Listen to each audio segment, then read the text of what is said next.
Mentioned 1954, but of course your family's history goes back quite a ways more. Wonder if you can just give us an update on the Samuels' participation in the world of bourbon. Well, we made whiskey before even bourbon, distilled from grain in Scotland, made rye whiskey in Pennsylvania, and then started making whiskey in Kentucky in the late 1700s, but made really, really bad whiskey. Rough whiskey would blow your ears off, a challenging whiskey. And thankfully, my grandparents shared a vision to do something that, quite honestly, most in the industry thought not possible. Bringing bourbon, refinement, good taste, elevating bourbon. Well, I was going to say, one of the ways he did that, though, was he burned the original recipe. What was up with that? Tell us the story. That was symbolic of his commitment never to return to the family legacy, the family history of making rough whiskey. That distillery was called T.W. Samuels.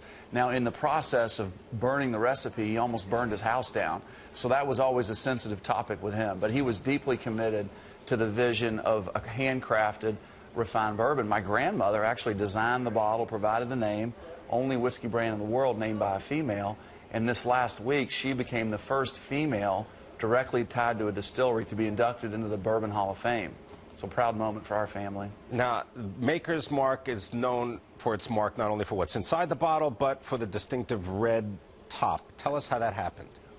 As those first barrels were aging over time, my grandmother began to think about what would be a suitable way to house that bourbon. A bottle design and a name that would reflect the essence and the values of his handmade bourbon. And she was an extensive collector of English pewter. The craftsmen that made the pewter would always make their mark.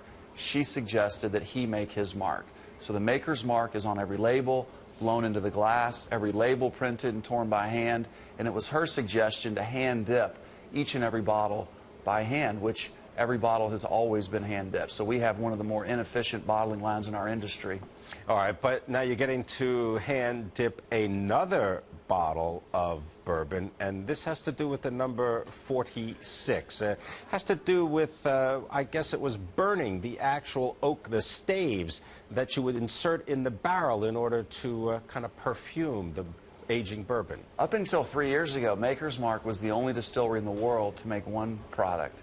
And my father and I began to think about, if we were to create something new and different, what would it taste like? So we articulated a taste vision of bigger, bolder, more amplified, with spice, and still easy to drink. And through a secondary aging process with seared French oak staves, which we named the 46 process, we delivered that taste profile, which is consistent with Maker's, and we think the only big, bold bourbon that's easy to drink.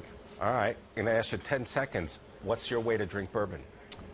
Neat. Neat. Yeah, or an occasional Manhattan. Well said.